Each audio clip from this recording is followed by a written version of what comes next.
నేను ఇది కేంద్ర ప్రభుత్వం తీసుకొస్తాను. కరెక్షన్ ముందు ఉన్నది లేకుండా చేశాను.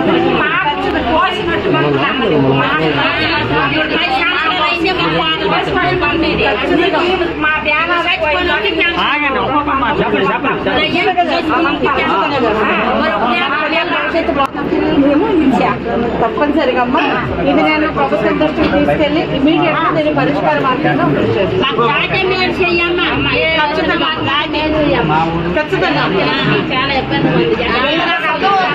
అర్థమవుతుంది. ఈ ప్రభుత్వం అదే కాదు ఇంకో 4 పిల్లలు కూడా తీసేసింది.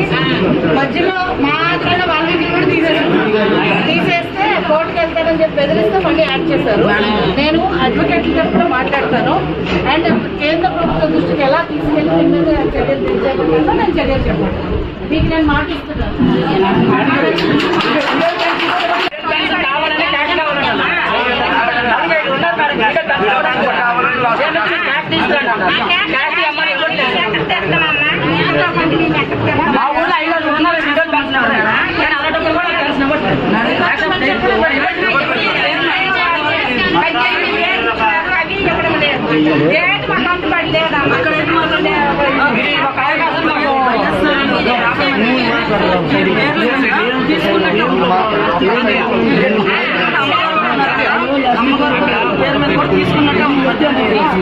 రాష్ట్రంలో సంకేత ప్రభుత్వం మన కూటమి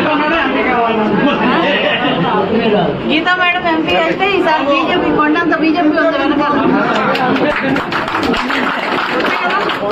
ఇంత ముందైతే ఏదో నేషనల్ పార్టీ నుంచి వచ్చాం.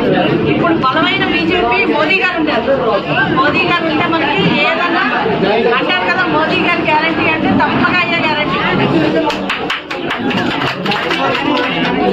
సో ఆ గ్యారంటీని మనం ఉపయోగించుకోవాలి. మన రాష్ట్రాన్ని బాగు చేసుకోవాలి, మన కాన్స్టిట్యూషన్ బాగు చేసుకోవాలి. ముందు ఎప్పుడు మనం చేస్తూ పోతున్నాం కొంచెం కొంచెం. కానీ ఈసారి మోదీ